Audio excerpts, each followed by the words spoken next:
Welcome to our animated philosophy series, where we explore timeless concepts in a modern context. Today we're diving into the mind of one of the greatest philosophers of all time, Aristotle. Our focus will be on his theory of causation, a concept that has shaped the way we understand the world around us. Aristotle believed that to fully understand why something exists or why something changes, we need to consider 4 different types of causes. These are the material cause, the formal cause, the efficient cause, and the final cause. Let's start with the material cause. Imagine you're sculpting a statue. The material cause refers to the substance you're using, whether it's marble, clay, or bronze. It's what the statue is made of.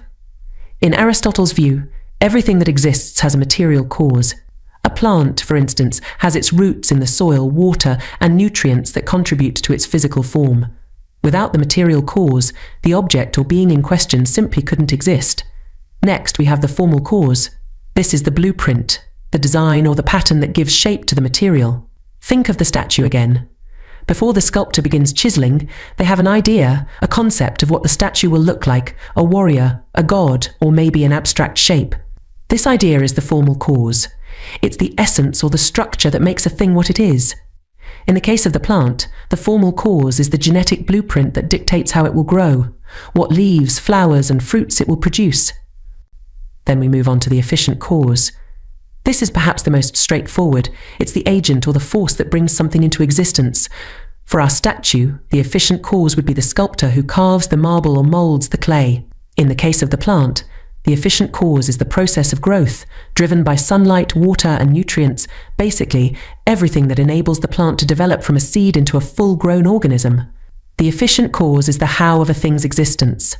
Finally, we arrive at the final cause. This is the most profound and, for Aristotle, the most important. The final cause is the purpose or the reason why something exists. For the statue, the final cause could be to honor a deity, to commemorate a historical event, or simply to be admired as a piece of art. For the plant, the final cause might be to produce fruit, which in turn might feed animals or humans, ensuring the plant's seeds are spread far and wide. The final cause is the why behind everything, a concept that pushes us to think beyond the surface. Now, Aristotle's 4 causes might seem straightforward, but they invite us to think deeply about the world. Everything around us, according to Aristotle, exists for a reason and comes into being through a combination of these causes. To make this more relatable, let's consider a story. Imagine a craftsman in ancient Greece named Lysander. Lysander is known throughout Athens for his beautiful vases. When Lysander creates a vase, the material cause is the clay he uses, shaped and fired into a vessel.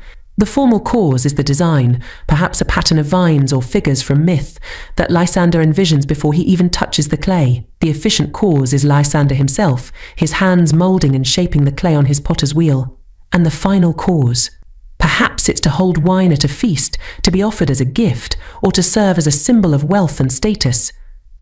But how do Aristotle's ideas hold up in the light of modern science? Today, we often think of causes in terms of physical processes, like how chemical reactions create energy, or how the laws of physics dictate the motion of objects. Modern science tends to focus on efficient causes, often looking at how things happen rather than why they happen. Yet, even in modern times, the final cause isn't entirely lost. Consider the technology we use every day: smartphones, computers, and cars. And cars, they all have a purpose, a final cause, designed with a particular goal in mind. Aristotle's final cause reminds us that understanding the why is just as important as understanding the how. In conclusion, Aristotle's 4 causes provide a comprehensive framework for thinking about existence and change. They encourage us to look at the full picture: material, design, action, and purpose. Whether we're talking about ancient statues, growing plants, or even the latest technology, Aristotle's causes push us to see the deeper connections that define the world around us. So, next time you see something as simple as a plant or a work of art, remember Aristotle and ask yourself, what are the causes that brought this into being? Thank you for learning with us.